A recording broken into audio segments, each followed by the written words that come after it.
Това е единствената колекция златни билки и тя е над 50 вида. На мен най-любимата ми билка е ето шипката. Тя е на корона.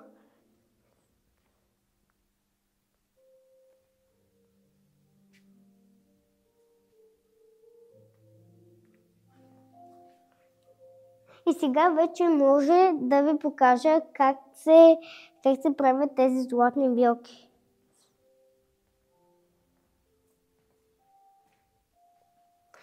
Взимаме меднажичка, оголваме я, взимаме двукомпонентно лепило, пръскаме, за да не чакаме чак толкова време и залепяваме самото листенце. Ето как изглежда. След това взимаме четката, взимаме електролитната паста и след това мажем цялото растение и го изчакваме да изсъхне. Ето как изглежда, как сме го... И сега може да видите след това в коя вана може да го потопим. Може да го потопим в тази вана, в медна вана, сребърна и златна. И може да пипнете ето това листенце. И е тежко. Може да вземете и сребърното и то е малко тежко.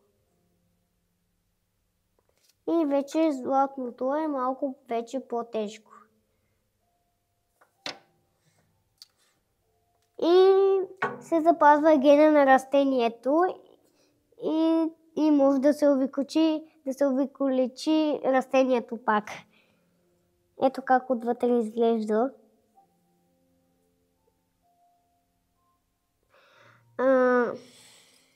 Отвътре изглежда, няма такова процес на гниене, има процес на съхнене.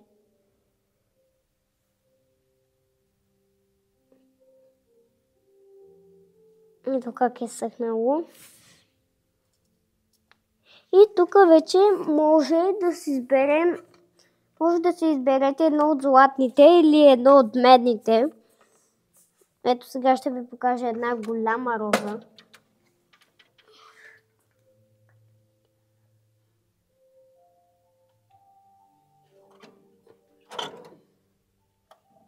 Ето я.